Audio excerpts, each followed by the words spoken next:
주어지는 평안함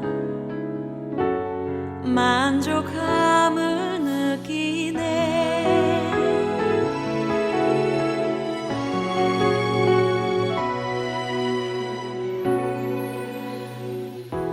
사랑과 진리에 5월 17일 주일 예배 하나님께 올려드립니다.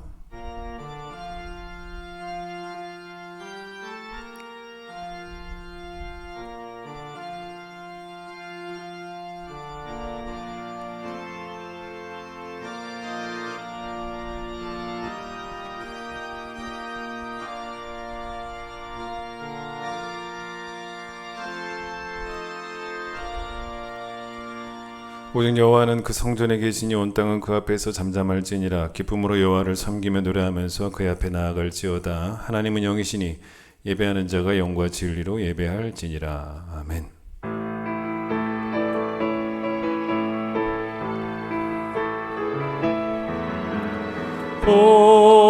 보게 들어 주를 맞이해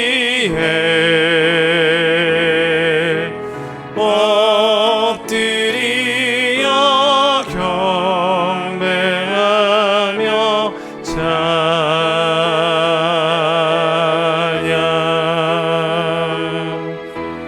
왕의 위엄을 신령과 신정한 찬양으로 영광 돌려 만왕의 왕께. 성시교독 25번입니다. 너희 만민들아 손바닥을 치고 즐거운 소리로 하나님께 외칠지어다. 지존하신 여호와는 두려우시고 온 땅의 큰 왕이 되심이로다. 여호와께서 만민을 우리에게 나라들을 우리 발 아래에 복종하게 하시며 우리를 위하여 기업을 택하시나니 곧 사랑하신 야곱의 영화로다. 하나님께서 즐거운 함성 중에 올라가시며 여호와께서 나팔 소리 중에 올라가시도다. 찬송하라 하나님을 찬송하라. 찬송하라 우리 왕을 찬송하라.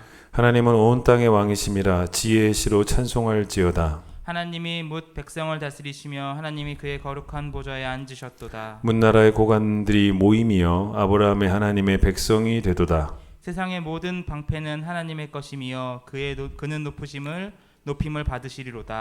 아멘. 이 시간 우리의 모든 죄악을 주 앞에 고백하겠습니다.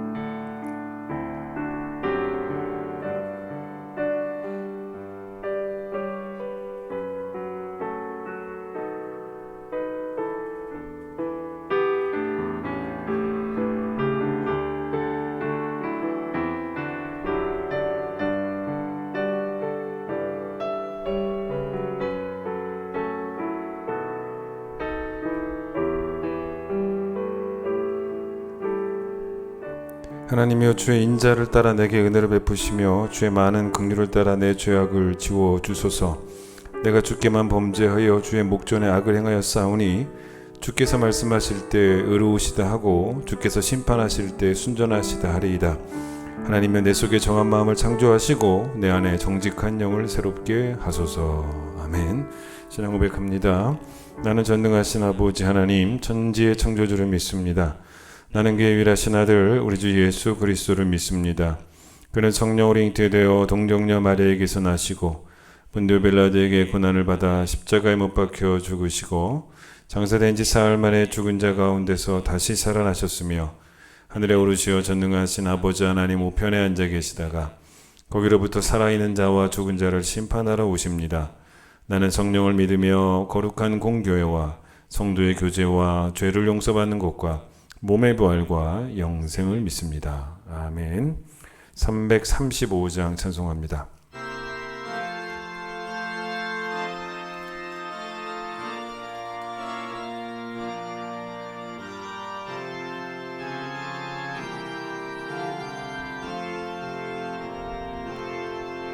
그거 놀라운 평화가 내게 있네. 이 세상에는 없는 평화. 나의 영혼과 몸 주께 드립니다. 오 놀라운 나의 구주. 오 놀라운 주, 오 놀라운 주. 저 천군과 천사들 경배하네. 나 엎드려서 주 경배하니. 오 놀라운 구주 예수. 나의 일생을 인도해 주옵소서. 나의 생각도 주가 나사 주의 뜻대로 날 다스리옵소서. 오 놀라운 나의 구주. 오 놀라운 주, 오 놀라운 주. 저 천군과 천사들 경배하네. 나 엎드려서 주 경배하리. 오 놀라운 구주 예수. 나의 모든 것 주님께 드리오니. 주여 기쁘게 받으시사. 주의 나라 위에 성별하옵소서. 오 놀라운 나의 구주. 오 놀라운 주, 오 놀라운 주. 저 천군과 천사들 경배하네.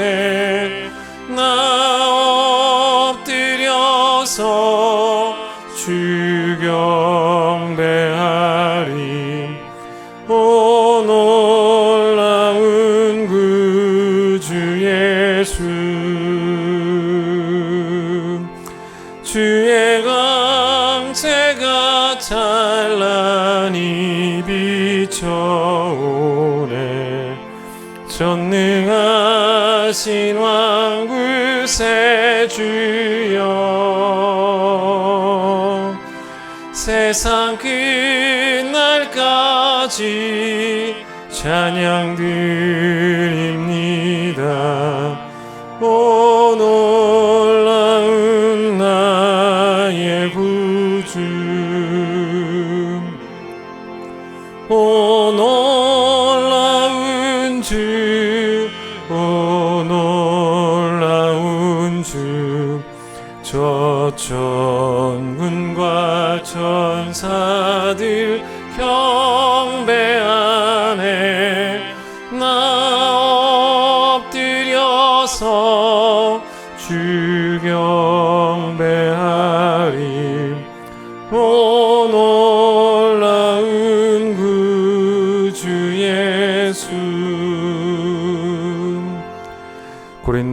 고린도전서 10장을 보겠습니다. 신약성경 275페이지 신약성경 275페이지 고린도전서 10장 31절 한 절 말씀을 제가 읽도록 하겠습니다.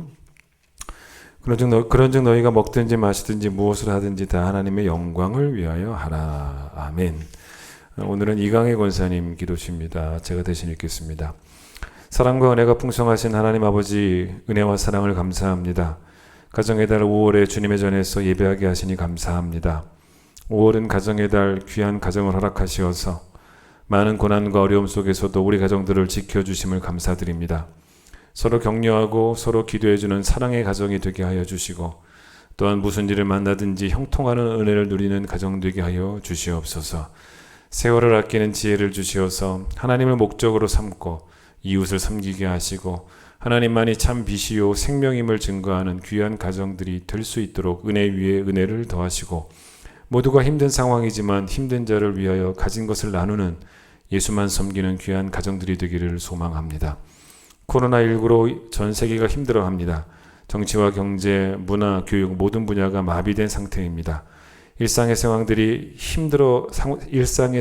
힘들어지는 이때 성령님께서 함께하사 위로하시고 이 모든 것이 주님의 은혜였다는 것을 고백하게 하시고 회복시켜 주실 분도 하나님 한 분뿐이라는 것을 깨닫게 하여 주시옵소서. 코로나 바이러스가 소멸되어서 우리의 건강과 경제가 회복되게 하시고 백신과 치료제가 개발될 수 있도록 지혜와 능력을 허락하시어 두려움 속에서 해방되게 하시고 일상의 생활로 돌아가기를 간절히 기도합니다. 코로나19 방역을 위해 수고하시는 모든 손길들을 축복하시고 끝까지 애쓸 수 있도록 힘주시고 능력 주시옵소서. 오늘도 말씀을 선포하시는 목사님, 영육간의 강건함으로 피곤치 않도록 도와주시고 말씀을 통해서 죽었던 영이 생명으로 거듭나는 은혜가 있기를 소망합니다. 이 시간 이 자리에 나와 예배하고 기도하는 모든 성도님들, 그리고 이 자리에 나오지 못했지만 온라인으로 함께 예배드리는 모든 성도님들을 위로하시고 축복하여 주시옵소서. 예배를 위해 돕는 손길들을 축복하시고 더 많은 것으로 충성할 수 있도록 저희들 하나님께서 인도하여 주시옵소서. 시종을 주님께 의탁하옵고 귀하신 예수 그리스도의 이름으로 기도하옵나이다. 아멘.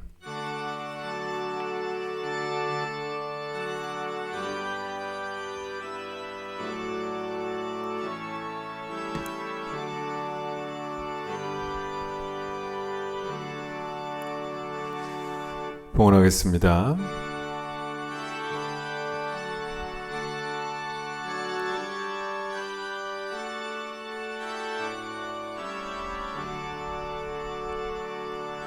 내게 있는 모든 것을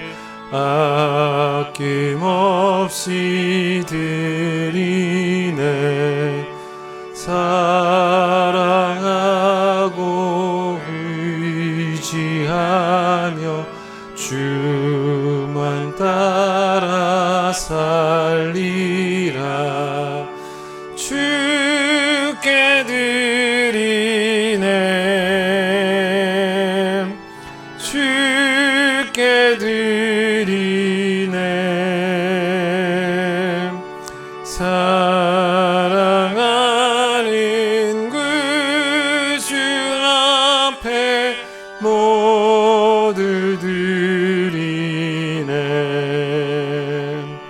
아멘.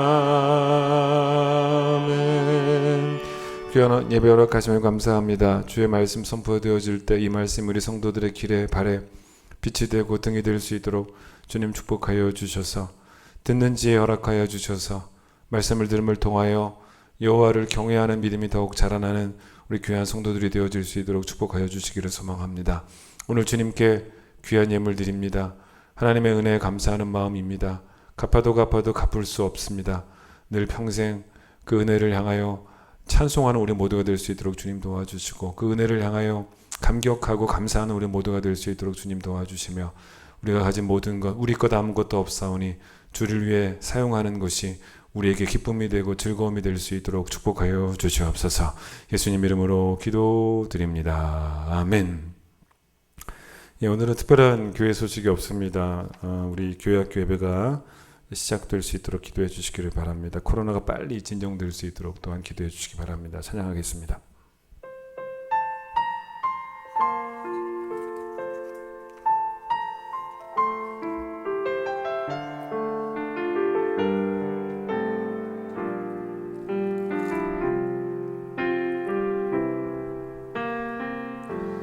따스한 성령님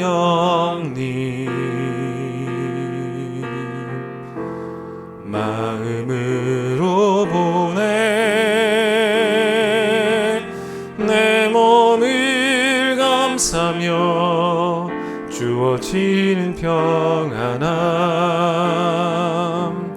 만족함을 느끼네 부르신 곳에서 나는 예배하네 어떤 상황에도 나는 예배하네 부르신 곳에서 나는 예배하네 어떤 상황에도 나는 예배하네. 사실 우리는 특별한 것을 아주 중요하게 여기는 그런 경향이 있습니다.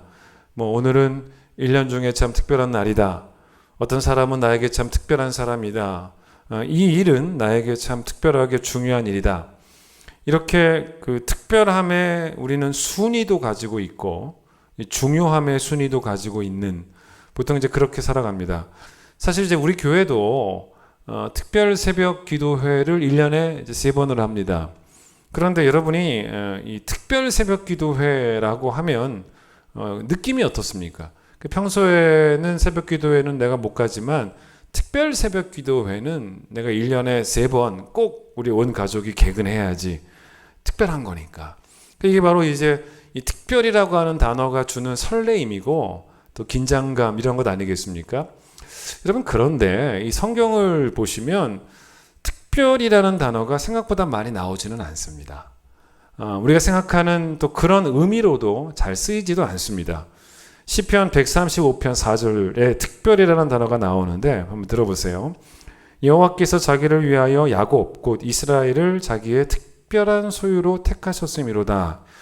자, 이런 말씀이 나오는데 이게 이제 뭡니까? 하나님이 여러분과 저를 특별히 선택하셔서 소유로 삼으시고 자녀로 삼으시고 천국 백성이 되게 하셨고 특별한 사랑을 주셨다. 여러분 이거는 정확히 맞는 이야기예요.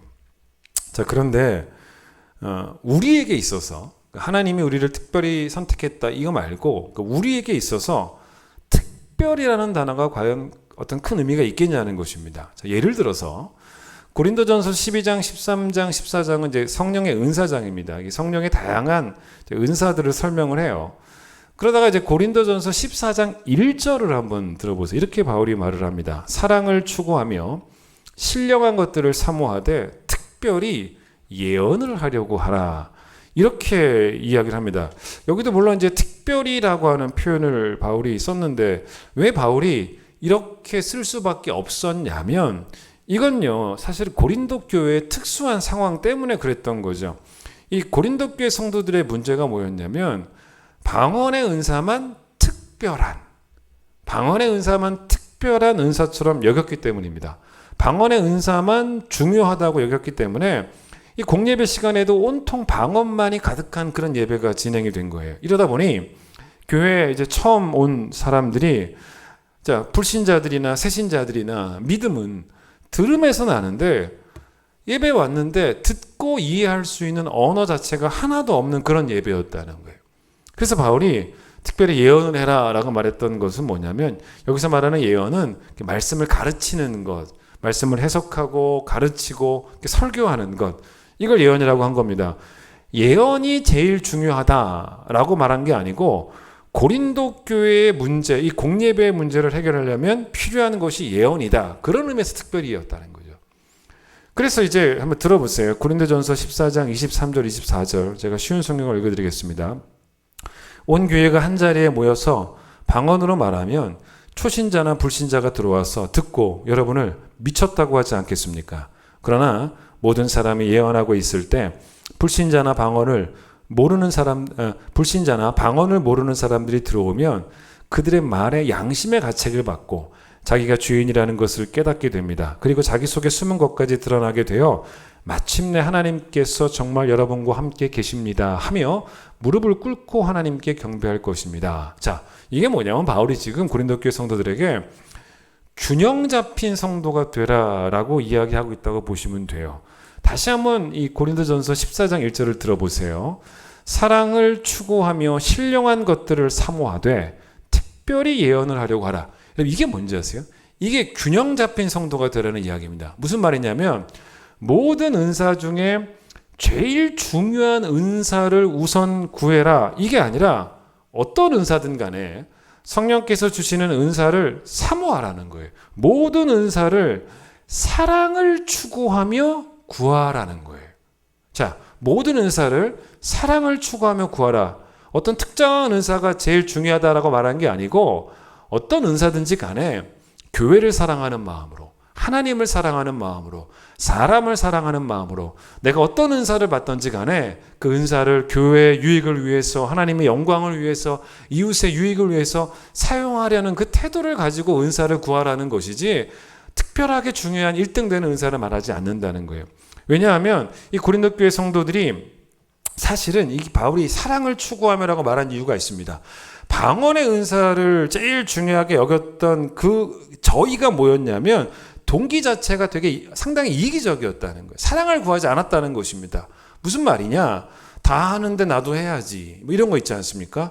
자기 과시용.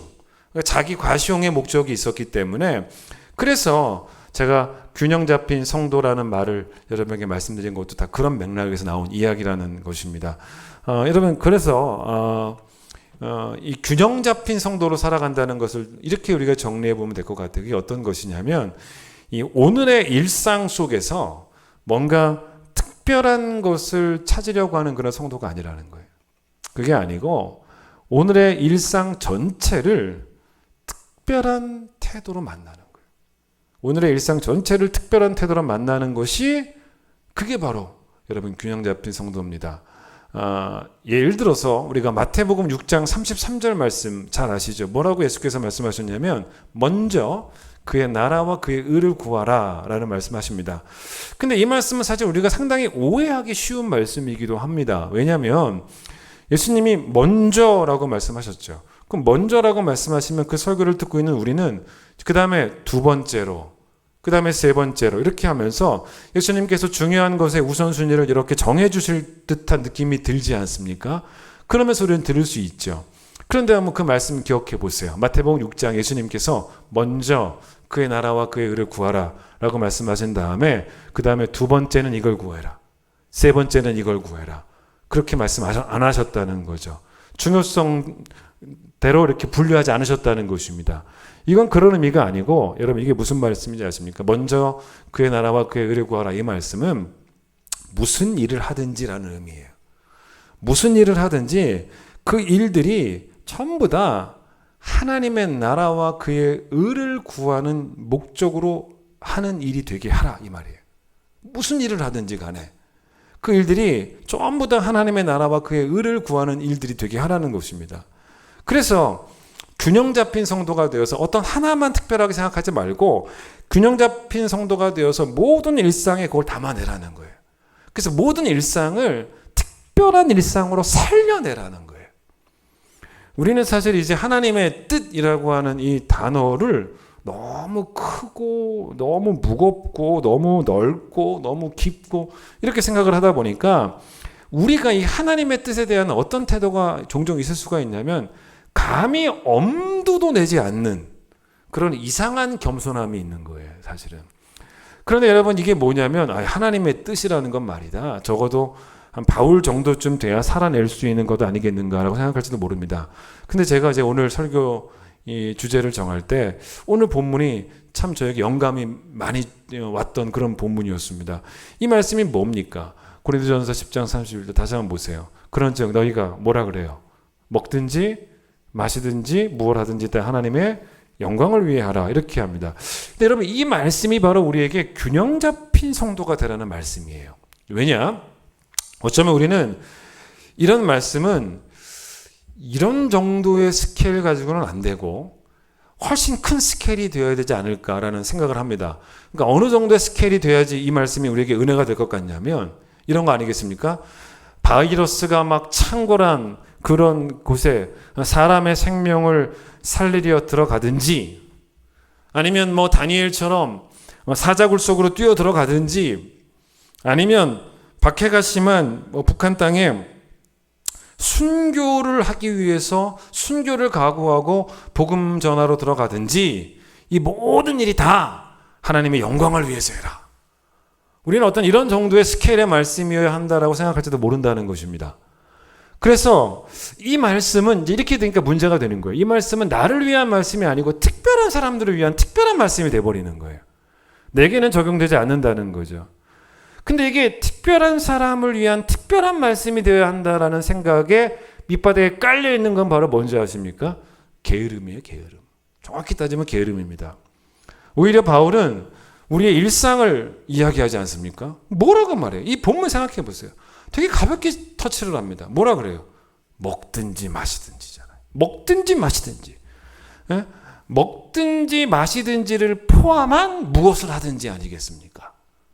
그렇게 접근하게 됩니다. 여러분, 그렇기 때문에 모든 일을 중요하게, 그리고 모든 일을 특별하게 여기라는 그런 의도 아니겠습니까? 자, 그런데 여기서 우리가 좀 알아야 될 것도 사실은 있어요. 제가 모든 일이라고 했지만 이 모든 일이라는 것은 정확하게 뭐냐면 내가 꼭 해야만 하는 모든 일입니다. 내가 해야만 하는 모든 일. 즉 하나님의 뜻은 어떤 것이냐면, 감히 우리가 도저히 살아낼 수도 없는 거창한 목표라기보다는 지금, 그리고 바로 여기에서 내가 살아가는 이곳, 내가 살아가는 이 시간 속에서 내가 반드시 해야 하는 모든 일이 뭐냐면 나를 향한 하나님의 뜻이에요. 하나님의 뜻의 현재성이죠. 이 시간이 빨리 지나가야지만, 그리고 여기가 아닌 다른 곳에 가야지만 하나님의 뜻을 살아낼 수 있다고 생각하게 되면, 그게 다른 말로 하면 뭐냐면요, 게으름입니다. 게으름. 그러다 보니 이런 게으른 사람들의 공통적인 특징이 하나 있어요. 그게 바로 뭐냐면, 내가 이렇게 할 수밖에 없는 이유는 나한테 문제가 있다기보다는 내가 살고 있는 이 시대가 문제가 있다는 거죠. 나를 둘러싼 환경들이 문제가 있다는 것입니다. 내가 만나고 있는 그 사람이 문제가 있다는 것입니다. 그런데 예를 들어서 히브리서 11장이 믿음장입니다.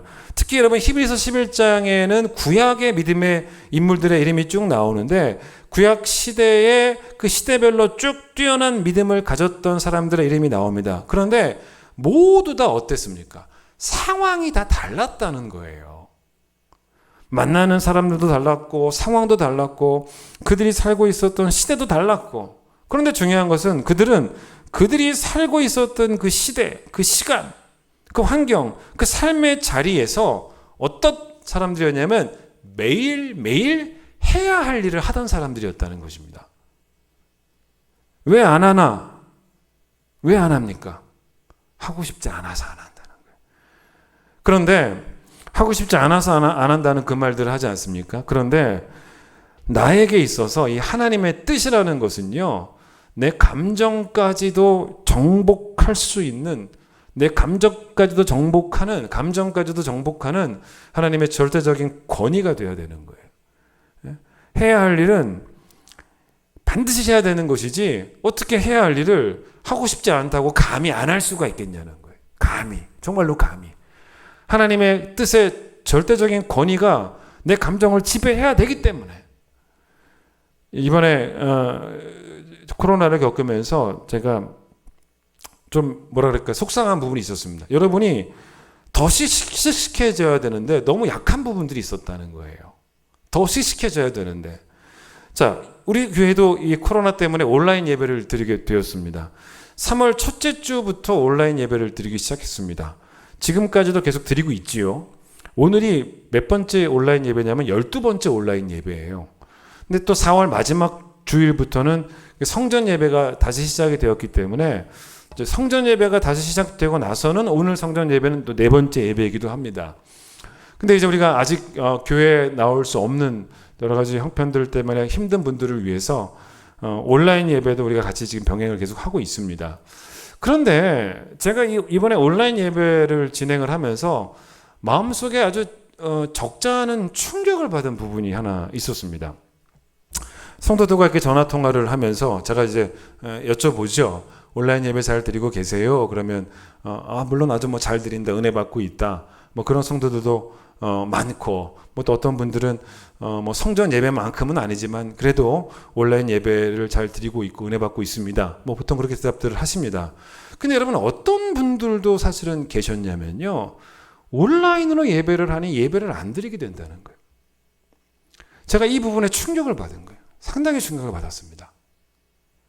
자, 히브리서 5장을 보게 되면 히브리서 기자가 수신자들을 책망하는 부분이 나옵니다. 그 내용이 뭐였냐면 12절에 이렇게 나와요. 12절 이하에 쭉 나오는 건데, 야, 너희가 예수 믿은 지 그렇게 오래되었는데 그래서 단단한 음식을 먹어야 되는데 아직 이렇게 젖만 먹고 있으면 되겠냐, 이런 말을 합니다. 즉 예수 믿은 지 오래됐으면 말씀을 듣는 수준도 좀 올라가야 되는 거 아니냐, 왜 늘 초보의 말씀만 듣고 있고 그것도 제대로 소화를 못하고 있으니, 이런 이야기를 합니다. 근데 그렇게 그걸 이야기하면서 그렇게 된 이유를 바로 앞에 11절에서 뭐라고 설명하냐면, 너희가 듣는 것이 둔함으로라 그래요. 듣는 게 둔해서 그랬다는 것입니다. 그런데 여러분, 이 말씀에 듣는 것이 둔하다라고 할 때 이 둔하다라는 말씀의 의미를 원어적으로 정확히 알 필요가 있습니다. 여기서 말하는 둔하다라는 것은 머리가 나쁘다는 말이 아니에요. 이해력이 떨어진다는 말이 절대로 아닙니다. 여러분, 교회 와서 이렇게 말씀을 들을 때 이 성경 말씀이 제가 지금 설교하고 있지 않습니까? 여러분 들을 때 난해하고 어렵고 이해가 안 되고 복잡하고, 사실 그렇지 않습니다. 근데 여기서 말하는 이 둔하다라는 단어가 원어로 뭐냐면 노드로스라는 단어입니다. 근데 이 단어의 원래 뜻은 뭐냐면 동작이 굼뜬 거예요. 쉽게 말해서 뭐냐면 게으른 거예요. 듣는 게 둔하다라는 것은 듣는 게 게으르다는 거예요. 듣는 게 게으르니, 들으려고 하지 않으니, 열심히 없으니 어떻게 잘하겠냐는 거예요. 어떻게 단단한 음식을 먹겠냐는 것입니다. 이걸 젖과 단단한 음식을 비유를 들었는데, 자, 아이가 젖을 먹습니다. 그런데 우리가 젖을 먹다가 아이가 언젠가는 단단한 음식을 먹지 않습니까? 보통 뭐 이유식을 먹고 또 밥을 먹고 막 그렇습니다. 근데 여러분, 그게 저절로 됐다고 생각합니까? 여러분의 그 어린 시절이 기억이 나지는 않겠지만요, 사실은 우리가 다 어떻게 했냐면요, 그 어린 시절에 훈련을 했던 거예요. 젖 대신에 밥을 이제 엄마가 먹일 때, 밥을 입에 넣었을 때 이 아이가 만약에 씹는 일에 둔해서, 이게 무슨 말이겠습니까? 이 아이가 머리가 나빠가지고 못 씹는 게 아닙니다. 씹는 게 귀찮은 거예요. 씹는 게 싫은 거예요. 너무 게으른 거죠. 그래서 이 아이가 엄마가 밥을 입에 넣어줬는데 뭐 씹는 것마저 귀찮아요. 그래서 이 아이가 훈련하지 않고 가만히 있었다고 생각해 보십시오. 그럼 어떻게 됩니까? 밥을 못 먹어요. 그게 둔하는 거예요. 그게 게으른 겁니다. 그럼 이 아이는 절대로 단단한 음식을 먹지 못합니다. 단단한 음식을 먹기 위해서 이 아이가 훈련을 했어야 됐다는 거예요. 게으르지 말고. 그 이야기죠. 제가 이런 글을 한번 읽어본 적이 있었어요. 야구에서 뭐 투수의 역할, 포수의 역할, 뭐 그런 역할들이 쭉, 수비수 역할 뭐 쭉 나올 때 제가 이 포수에 관한 역할을 이렇게 읽어보다가 좀 이렇게 인상 깊게 읽었던 게 뭐냐면, 여러분 한번 생각해 보세요. 우리가 그냥 단순하게 생각을 하게 되면요, 타자가 있고 투수가 있고 포수가 있습니다. 그래서 이제 투수는 던지고 타자는 그 공을 치지 않습니까? 그럼 우리 생각할 때 야구 경기에서 그렇게 딱 봤을 때는 이게 투수와 타자와의 싸움이라고 생각을 합니다. 근데 여러분, 사실은 그렇게 생각하는 이유 중에 하나가 뭐냐면, 포수는 그냥 공을 받기만 한다, 그게 다다라고 생각을 하는 거예요. 근데 사실은 아니에요. 한 명의 이 타자를 상대하는 것은요, 여러분, 투수와 포수의 합작품입니다. 그걸 아셔야 돼요. 포수도 투수만큼 철저하게 오늘 나오는 그 타자들을 파악을 하고 이해를 하고 있어야 되는 거예요. 그것도 포수가 할 일, 해야 할 기본 중에 기본입니다. 그래서 그걸 계속 이 포수도 연구하고 훈련을 해야 되는 거예요. 한 사람 한 사람 다 파악하고. 그래서 이 타자가 뭐 싫어하는 공이 어떤 공인지, 치기 싫어하는 힘들어하는 공이 어떤 공인지를 다 파악해야지만 투수를 리드를 하는 거죠. 그러니까 여러분 프로야구 보셔도 투수가 그냥 던지지 않잖아요. 던지기 전에 포수와 사인을 주고받습니다. 근데 뭐 투수가 뭐 싫고 좋고를 표시를 하죠. 그래서 뭐 좋으면 던지고, 그러나 그게 사실은 엄밀히 말하면 투수와 포수의 합의하에 던지게 되는 것이지 그냥 포수를 무시하고 투수만 던지는 게 아니라는 것입니다. 그래서 여러분, 이 포수의 훈련 중에 하나, 포수의 아주 기본적인 원칙 중에 하나가 뭐냐면, 경기를 할 때 안타를 허용한 선수를 절대 잊으면 안 된다는 거예요.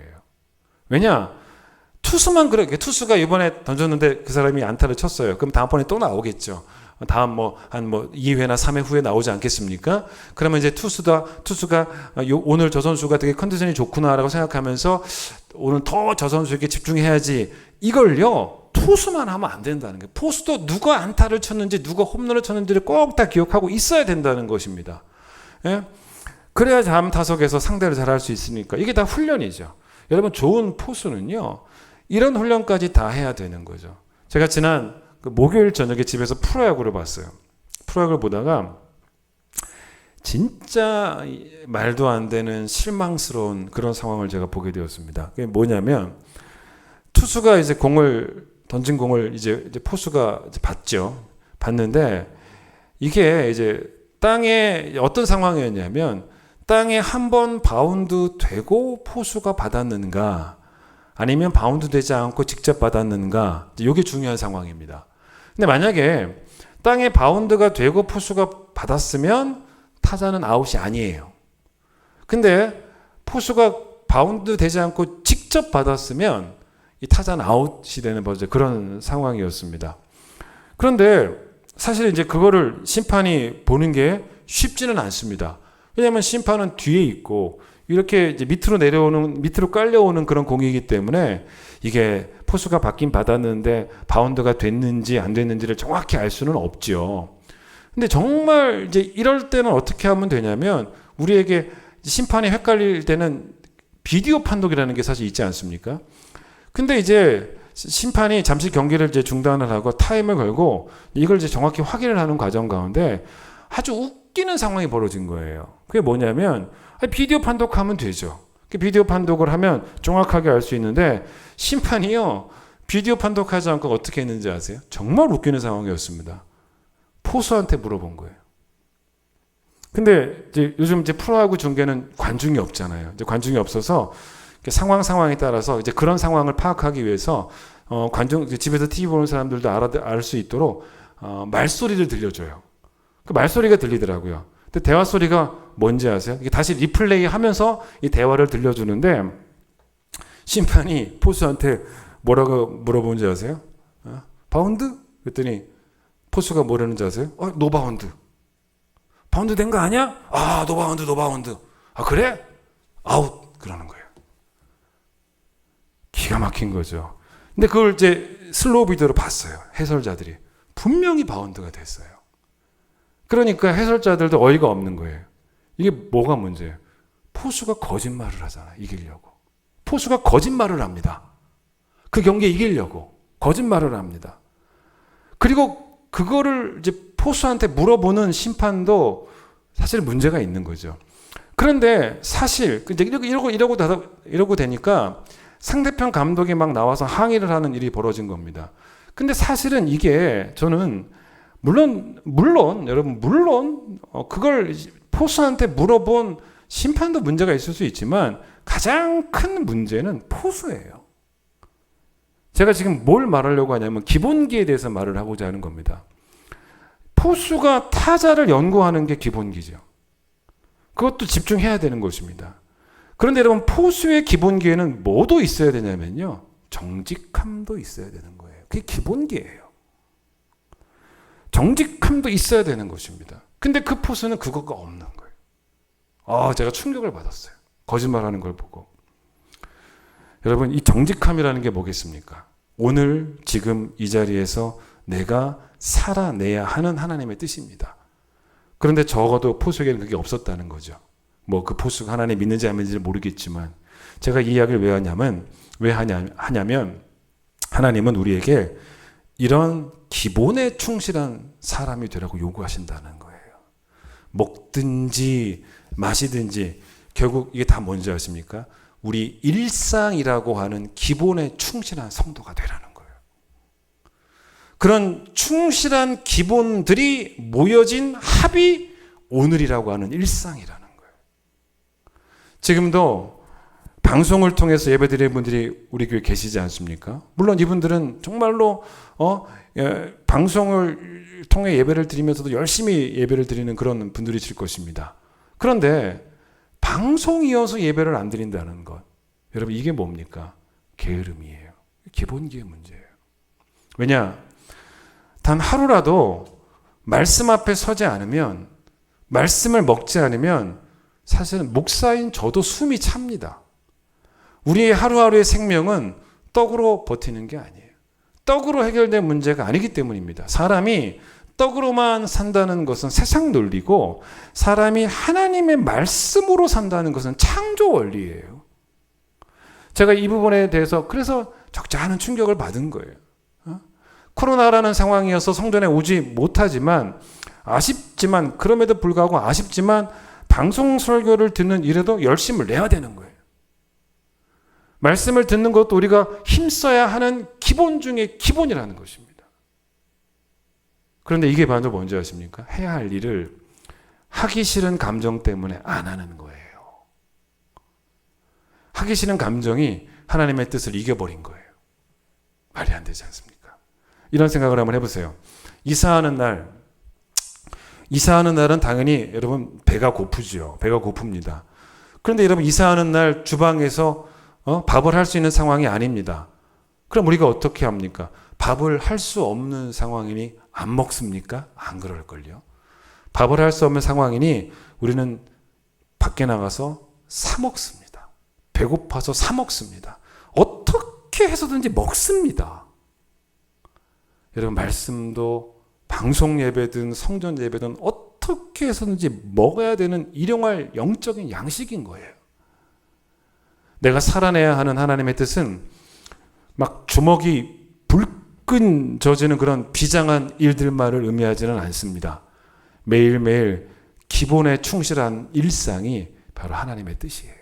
그걸 아셔야 돼요. 나를 향한 하나님의 그 뜻의 권위가 밀려날 정도로 여러분의 그 뜻과 여러분의 감정과 여러분의 생각들이 앞설 수는 없다는 것입니다. 그래서 찬송가 441장에도 이런 찬송이 있지 않습니까? 말씀 위에 서서 내 뜻 버리고 감정을 버리고 말씀에 서니, 저는 그 작은 일에 충성한다라는 것이 어떻게 생각이 드냐면 정말 그 일이 작은 일이었겠냐는 거예요. 저는 그렇게 생각하지 않습니다. 그 일을 작은 일에 충성한다는 말은 작은 일인 줄 알고 충성하는 게 아니라 작은 일로 여기지 않는다는 거예요. 5달란트, 2달란트, 1달란트. 여러분 1달란트 받은 적의 특징이 뭡니까? 그 일을 작은 일로 여겼다는 겁니다. 2달란트의 특징이 뭡니까? 작은 일이었지만 충성했습니까? 아니에요. 작은 일로 여기지 않았다는 거예요. 5달란트도 작은 일로 여기지 않았다는 것입니다. 그걸 의미하는 것입니다. 예수님이 어린아이를 영접하시던 그 장면을 생각해 보세요. 제자들에게 이 어린아이는 어떤 존재였냐면, 이 어린아이 10명 합쳐도 어른 하나 안 나오는, 10명 합쳐도 어른 한 명의 가치가 안 되는 뭐 그런 존재로 여겨졌을지는 몰라요. 그러나 예수님은요, 어린아이 하나하나를 다 축복하십니다. 여러분과 저의 만남도 그렇지 않겠습니까? 우리 교회에서 제가 목회를 하면서 우리 교회 어르신들부터 시작해서 정말로 어린아이에 이르기까지, 조그만 뭐 갓 태어난 어린아이에 이르기까지 모두 다 목사인 제가 소중하게 여기면서 진지하게 만나야 될 그런 귀한 존재들이에요. 진짜 아이들까지. 저도 여러분을 바라보면서 하나님이 말이야 더 좋은 성도들을 만나게 해주셨으면 얼마나 좋았을까, 그런 생각하지 않고요. 여러분도 반대로 저를 바라보면서 하나님이 더 좋은 목사님, 더 설교도 잘하고 더 얼굴도 잘생기고 더 할 말 많죠. 그런 목사님 허락해 주셨으면 얼마나 좋았을까, 이런 생각하지 않는 것. 여러분 하나님의 뜻은 그렇게 기대하고 기다리는 것이라기보다는 현장성이에요. 현장성입니다. 언젠가 기다리면 더 좋은 성도 오겠지. 언젠가 기다리면 더 좋은 목사님 오시겠지. 이게 아니고 현장성이에요. 지금 내가 이 교회에서 만나는 성도들이 곧 하나님의 뜻인 거예요. 지금 내가 여기서 만나는 목사님이 하나님의 뜻인 거예요. 또 하나, 우리가 생각해야 될 것 중에 또 하나 약간 문제가 뭐냐면, 이런 맥락 속에서 우리가 자꾸 이 성과 이 속을 구분하려고 하는 이분적인 사고입니다. 자, 이거는 여러분 어떤 오해에서 나왔는지를 생각해 보실 필요가 있어요. 이게 무슨 말이냐면, 하나님이 우리를 어떻게 부르셨냐면요, 성도로 부르셨습니다. 성도로 부르셨는데, 이런 성과 속을 구분하는 이 실수는 자꾸 어디서 나오는 거냐면, 하나님이 우리를 교회의 성도로만 부르셨다라는 오해에서 나오는 거예요. 여러분, 제 표현을 정확히 이해하세요. 하나님은 우리를 성도로 부르셨습니다. 그 중에 하나님은 그 성도 가운데 우리를 교회의 성도로도 부르신 거예요. 그런데 하나님은 우리를 어떻게든 부르시냐면 가정의 성도, 즉 아버지라는 성도로도 부르신 거예요. 하나님은 우리를 직장의 성도, 회사의 성도로도 부르신 것입니다. 회사의 직원이라는 성도, 회사의 직원이라는 성도로도 부르신 거예요. 자영업을 하는 사장님이라고 하는 그런 분들도 우리 교회에 계시지 않겠습니까? 그런 분들에게는 사장이라고 하는 성도, 성도 사장, 성도 직원, 성도 아버지, 성도 집사, 이렇게 부르신 거예요. 여러분, 그게 뭐냐면 우리는 절대로 한 가지의 이름만을 가지고 살아가지 않는다는 것입니다. 성도로서 우리는 다양한 이름을 가지고 살아간다는 거예요. 성과 속을 구분할 때는 이게 뭐가 속인 줄을 알아야 돼요. 뭐가 속이냐면, 우리 교회 밖에서의 이름이 속이 아니고요, 우리가 가지면 안 되는 이름이 바로 속인 거예요. 교회 밖에 있는 이름이 속이 아니라 우리가 가지면 안 되는 이름이 바로 속인 것입니다. 예를 들어서 조직폭력배라고 하는 이름은 속인 거예요. 속. 보이스피싱하는 불법 회사의 사장, 거기 직원이라고 하는 그 이름은 속인 거예요. 속. 그게 바로 속입니다. 근데 문제는 우리가 이렇다는 거예요. 교회 집사라고 하는 성도, 교회 권사라고 하는 성도, 교회 장로라고 하는 성도, 교회 목사라고 하는 성도로서의 불타는 사명감이 있을지는 몰라도 가정의 아버지로서의 불타는 사명감, 회사의 직원으로서의 불타는 사명감이 없다는 것이 문제가 되는 것입니다. 여러분, 이것은 성과 속을 구분하는 기준이 틀렸기 때문이에요. 주부가 집에서 가사 노동을 합니다. 여러분, 이게 어떤 맥락인지 아십니까? 똑같아요. 먹든지 마시든지. 가사 노동도 먹든지 마시든지 그런 같은 맥락입니다. 성경은 뭐라고 말합니까? 무엇을 하든지 죽게 하듯 하라. 먹든지 마시든지와 같은 하나님의 영광을 위해 해라, 같은 맥락입니다. 즉 이게 무슨 말이냐면, 무엇을 하든지 죽게 하듯 하라, 이 말은 무엇을 하든지는 속된 이름을 가지고 내가 하고 싶은 일을 하는 것을 절대로 의미하지 않습니다. 거룩한 이름을 가지고, 그 거룩한 이름에는 한 사람인 여러분이 교회에서는 집사, 집에서는 아버지, 회사에서는 직원이라는 이름이에요. 그 이름에 걸맞는 해야 할 일입니다. 그게 무슨 일을 하든지입니다. 그렇기 때문에 여러분, 그게 다 하나님의 뜻이거든요. 그렇기 때문에 기독교에서 여러분, 소명은 단수가 아닙니다. 소명은 복수예요. 좋은 집사가 되어야 하는 소명이 있어요. 그러나 좋은 아버지가 되어야 되는 소명도 있고요, 좋은 사장이 되어야 되는 소명도 있고, 좋은 직원이 되어야 되는 소명도 있는 것입니다. 그렇기 때문에 소명은 복수인 거예요. 단수가 아닙니다. 수련회 준비위원이 되어가지고 학예 수련회를 잘 끝마칠 수 있도록 해서 결국은 학예 수련회를 잘 충성해서 준비위원으로 충성해서 수련회를 잘 끝내는 걸 뭐라고 말하냐면 거룩한 성취라고 하는 거예요. 그런데 내가 오늘 회사에 나가서 아침에 9시에 출근해서 지각도 안 하고 출근한 겁니다. 9시에 출근해서 뭐 6시에 퇴근한다면 그때까지 내가 해야 할 몫을 깔끔하게 잘 끝내놓는 것도 거룩한 성취인 거예요. 하나님이 나를 부르신 그 이름대로 나는 오늘도 어디서 어떤 모습이든지 간에 죽게 하듯 했고 하나님의 영광을 위해서 했고 하나님의 나라와 그의 의를 구해서 했기 때문이라는 것입니다. 여러분 자꾸만 이 특별을 강조하다 보면 해야 하는 모든 일이 아니라 특별히 해야 할 일에만 열정이 생겨버리는 거예요. 그게 문제가 되는 것입니다. 해야 하는 모든 일에 특별한 열정이 필요한 거예요. 52주 반복되는 주일 예배 있지 않습니까? 52주 반복되는 수요 예배도 있습니다. 여러분 1년에 3번 하는 특별 새벽 예배도 있습니다. 이게 다 특별한 일상이 되어야 되는 거예요. 그것이 아마도 저는 뭐라고 보냐면 세월을 아끼라라는 말의 의미라고 생각이 듭니다. 특별한 날, 특별한 일, 특별한 사람, 특별한 사명을 기대하고 기다리고 있는 것이 바른 신앙생활이 아니라는 거예요. 세월을 아껴야 되잖아요. 죽게 하듯이라는 말을 여러분 바꿔볼까요? 무엇을 하든지 간에 죽게 하듯 하라 이 말을 바꿔보면요.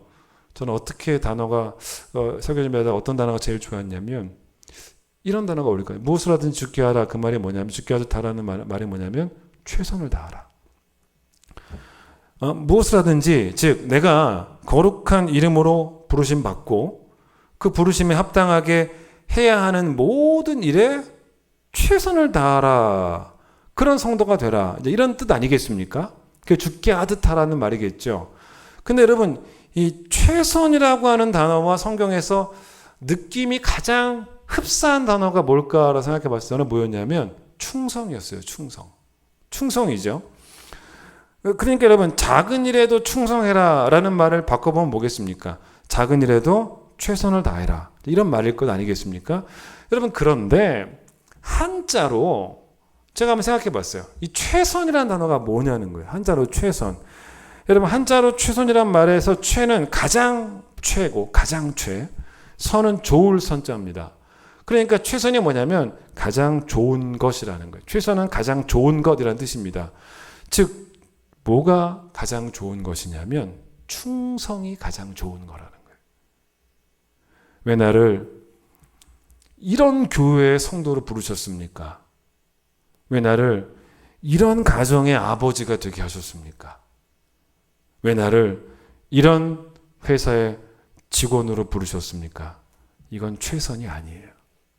말 그대로 여러분 부르신 자리에서 그 부르신 이름대로 충성하는 것이 최선이고 그게 가장 좋은 거예요. 그걸 하나님께서 원하신다는 것입니다. 전도서 3장 보고 마치겠습니다. 펴보세요.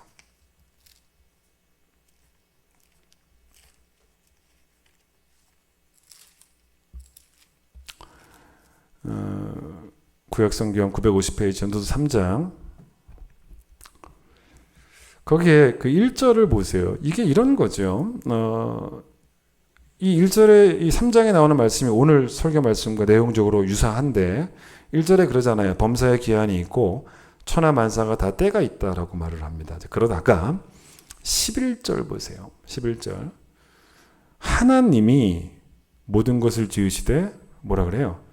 때를 따라 아름답게 하신다라는 말씀이 나옵니다. 이게 무슨 말입니까? 나의 장래가 내 뜻과 내 수고와 내 노력에 의해 결정되는 게 아니라는 거죠. 하나님의 뜻대로 나의 장래를 이끌어 가신다는 것입니다. 그 때에 맞게. 자, 그게 11절까지예요. 그런데 그럼에도 불구하고예요. 그럼에도 불구하고 12절. 바로 오늘 여기 이곳에서 내가 살아내야 하는 하나님의 뜻은 있다는 거예요. 있다는 거예요. 하나님의 뜻의 현장성이 있다는 거예요. 그게 바로 12절 13절 들어보세요. 사람들이 사는 동안에 기뻐하며 선을 행하는 것보다 더 나은 것이 없는 줄을 내가 알았고 사람마다 먹고 마시는 것과 수고함으로 낙을 누리는 그것이 하나님의 선물인 줄도 내가 알았다라는 이야기를 합니다. 여러분 잘 보세요. 거기 뭐라고 나오냐면 주먹이 막 불끈 젖이는 그런 거창한 사명과 소명을 이야기하지 않습니다. 12절 사람들이 사는 동안에 이 말이 무슨 말이겠습니까? 이 말 자체가 무슨 말이겠습니까? 매일매일의 일상 속에서예요. 매일매일의 일상 속에서 이 말입니다. 선을 행하는 것 여러분 선을 행하는 것 거기 나왔지 않습니까? 기뻐하며 선을 행하는 것. 이 선을 행하는 것이라는 바로 요 말씀이 오늘 설교 내용이죠. 뭐가 선을 행하는 것입니까? 우리를 부르신 모든 거룩한 이름대로 단수의 소명이 아니라 복수의 소명대로 해야 할 일을 하는 게 선이라는 거죠. 그걸 행하라는 것입니다. 그런데 거기에는 13절 보세요. 뭐도 포함되냐? 먹는 것, 마시는 것, 또 회사에서 수고하면서 일을 하는 것, 그래서 기쁨을 누리는 것도 다 낙을 누리는 것이 다 포함된다는 것입니다. 즉 무엇을 하든지 죽게 하듯 하고 먹든지 마시든지 하나님 영광 위해서 하고 모든 일에 하나님의 나라와 그의 의를 구하면 된다는 거예요. 그런데 여기에 마지막으로 한 가지를 더 추가합니다. 그게 바로 12절 다시 보세요. 사람들이 사는 동안에 매일매일 뭐하며? 기뻐하며가 포함된다. 기뻐하며. 무슨 말입니까? 자원하는 마음으로 하기를 하나님 원하신다는 거예요. 그게 하나님의 뜻이라는 거예요. 오늘의 일상이 여러분 해야 할 많은 일들이 있는데 여러분 기쁜 마음으로 하고 싶은 마음으로 해내는 최선이 있는 그런 오늘이 되셔서 오늘을 꼭 살려내십시오. 오늘을 빛나게 만들어내시라는 거예요. 그게 여러분을 향한 하나님의 뜻입니다. 찬양하겠습니다.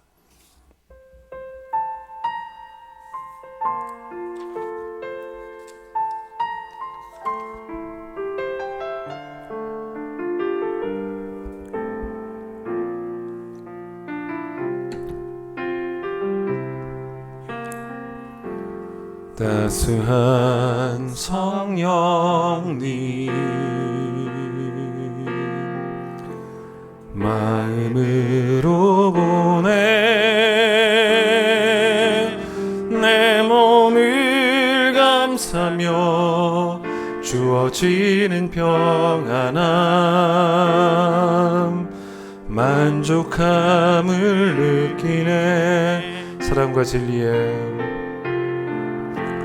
사랑과 진리에 한 줄기 빛 보내 내 몸을 감싸며 주어지는 평안함. 그 여러 이름으로 우리를 부르십니다. 복수의 소명으로 부르십니다. 부르신 곳에서 나는 예배하네.